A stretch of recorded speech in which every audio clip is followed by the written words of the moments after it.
Greetings, love. How you flowing today? I am Professor Robinson here, bringing you tips, tools, and strategies to unbox, be unbothered, and to activate your remembrance. Today we are discussing values. Have you ever considered what it's really costing your life when you are following the values of others, what has been culturally conditioned into your consciousness, and following the opinions of others, what is really costing your life? This is what we're discussing today. If this message in any way stirs your spirit, feel free to like, share, subscribe, or leave your comments below. Let's get into it. Most people live their lives based on the values that they've seen other people value, what they have been taught to value, whether it's family, society, cultural programming, and conditioning. They hold on to these values as their own. But what is really costing them is peace, unfulfillment, and it's costing them their authentic way of living. What are values? Values are like your internal compass principles. They guide how you show up. They govern your way of being, they influence your actions, your goals, and how you go about achieving your goals too. They are also like your non-negotiables.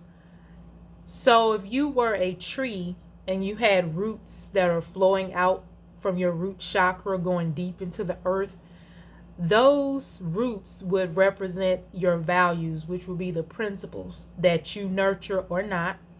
So however you water your roots, that is what fruit you will bear in your tree, which will show up in your consciousness, which will show up through your heart and your actions, which also is a reflection of what you value, right? The dangers of not examining your values is that it really leaves you feeling stuck, anxious, and unfulfilled, and quite frankly, burned out.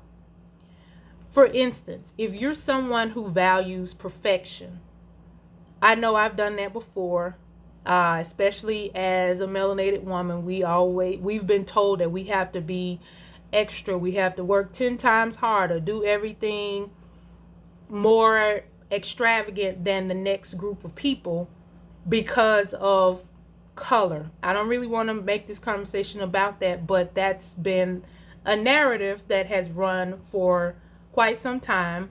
It's not a narrative for me anymore, but I understand it. So think about when you are trying to strive for perfection, how do you really feel? You more than likely feel anxious, burnout, fatigue, overwhelmed, and you're constantly comparing yourself to other people. I can say this because I know that because I ran that gamut for a long time. I don't do that anymore. So I am going to share a story with you about what I used to value that was a cultural condition that I wasn't aware of until I became aware and chose to shift that BS. And that was nurturing other people. So being the firstborn daughter from the South, Mississippi to be exact, I was raised to nurture others, make sure that everyone was fed well, whether that was through food, whether that was through comfort, emotional support, physical, financial support, physical support, whatever.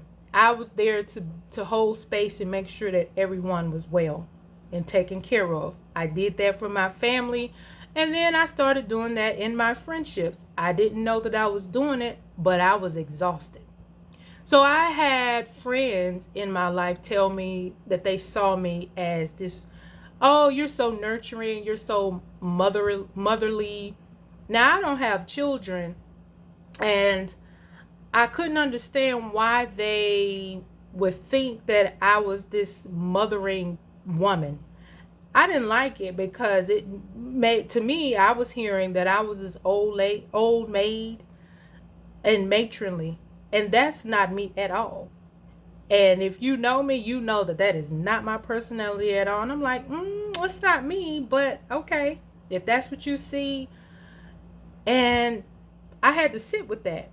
So when I sat with it, I realized, okay, this is part of the conditioning.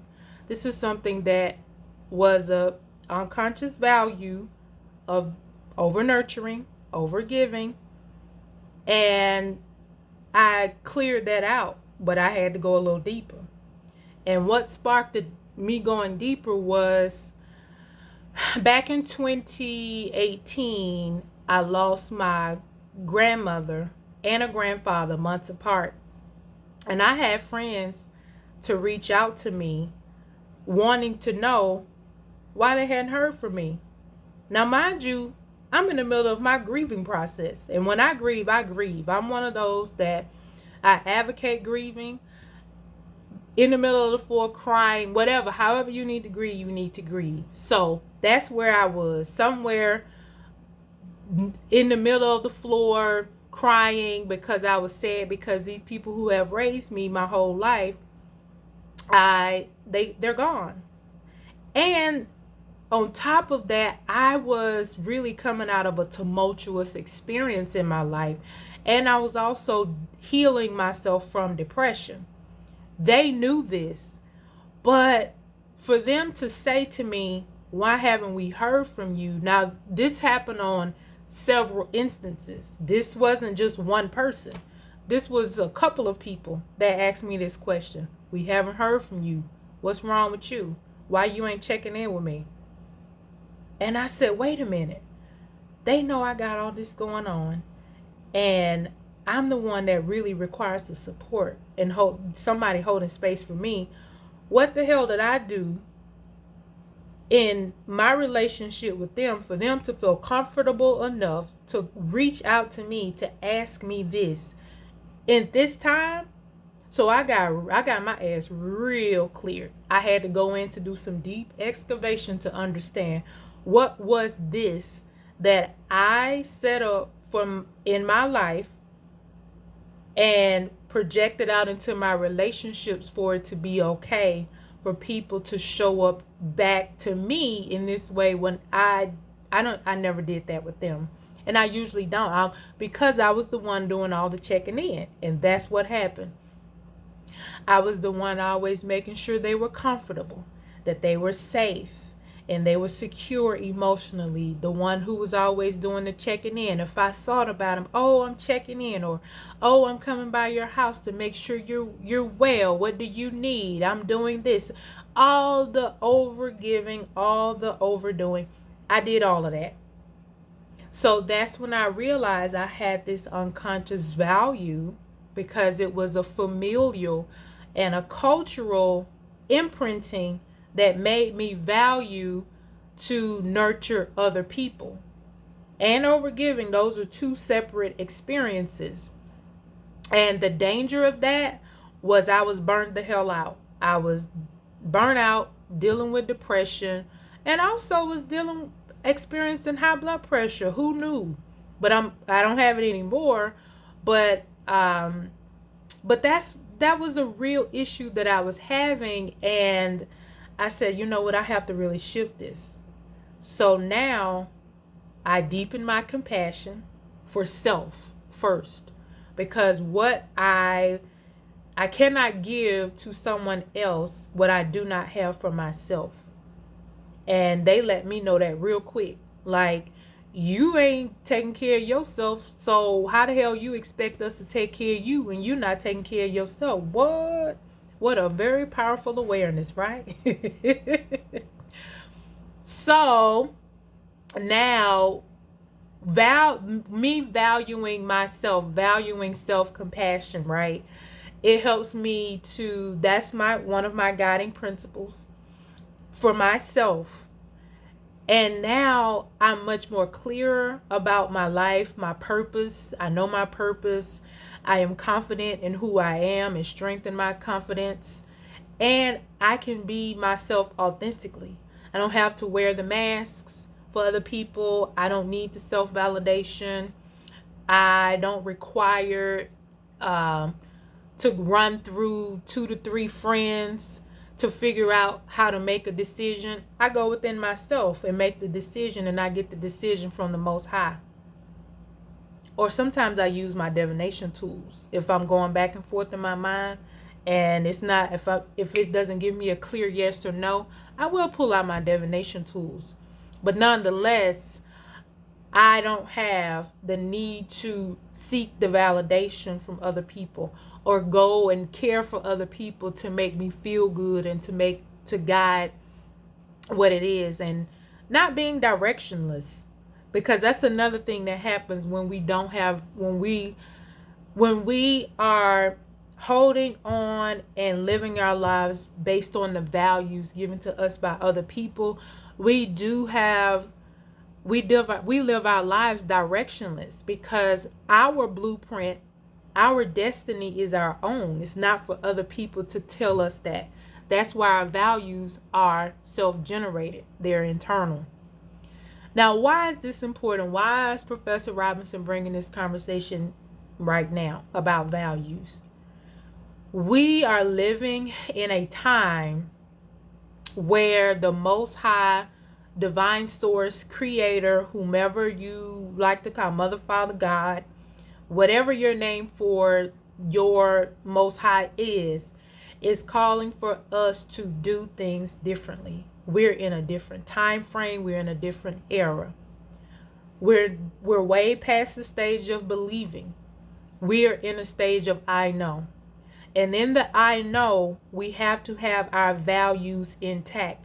We have to have be anchored in what we value. And the old people used to tell us back in the day, if you don't stand for something, you'll fall for anything. So at this time that we're in, you will have to stand for something, or you'll just be hopping on any bandwagon. All of the fear tactics that are coming towards us, all of the trauma responses, it's like they're doing everything they can. Society is doing everything that it can, without going into all the politics, to incite these responses from us.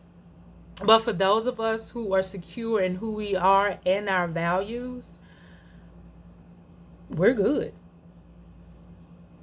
I mean, that doesn't go without saying that we do have stuff going on, but it's because we have chosen to be clear about what it is that we value. But more importantly, it's like you're being called to live out your passion, live in passion, live out your purpose, and express authentically from your heart. And live more intentionally. What is it that you want? And what you want, what you desire, is directly tied to what you value. A quick way you can do this. Something very simple. What I only did to heal myself from nurturing other people. I do this for myself annually. And whenever I can do this a couple of times a year if my spirit tells me to do it. But what do I value? Usually when you're doing your inner work, whether it's forgiveness, whether it's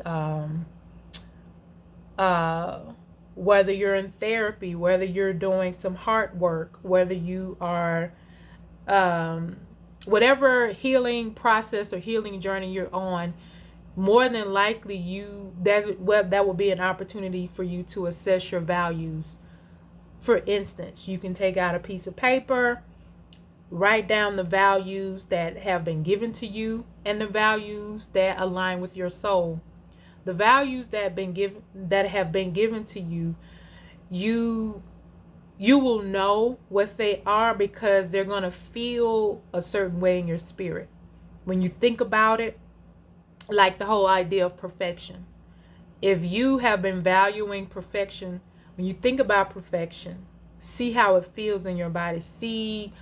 Feel into the response that your body gives when you say, I have to get this right now. I have to get this right every time. Does your body relax? Does it make you feel joy-filled, or do you restrict? Do you feel confined?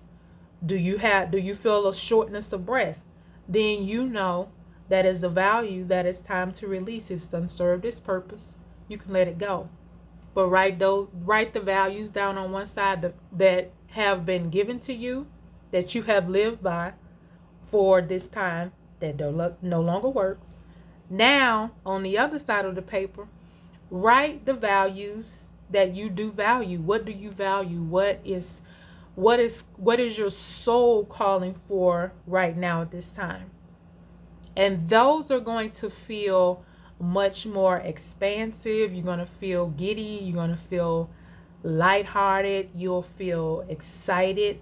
You may feel a little nervous because it's new, but nervousness can also be fused with excitement as long as you have a good feeling and not a feeling of fear.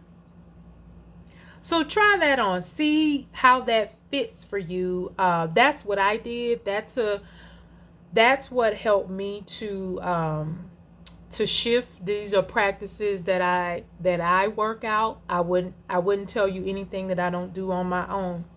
You can integrate this into your daily spiritual practice, whatever that may be. If you don't have a spiritual practice at this time, I implore you to establish one, because that's the time we're in, a spiritual way of living. That's my word for today. May this message unbox, awaken, and expand new dimensions within you. To explore how our services can support your next level of growth, click the link in the description box. Again, if this sizzles your spirit in any way, feel free to like, share, subscribe, leave your comments below. Thank you for your presence. I love you and see you soon.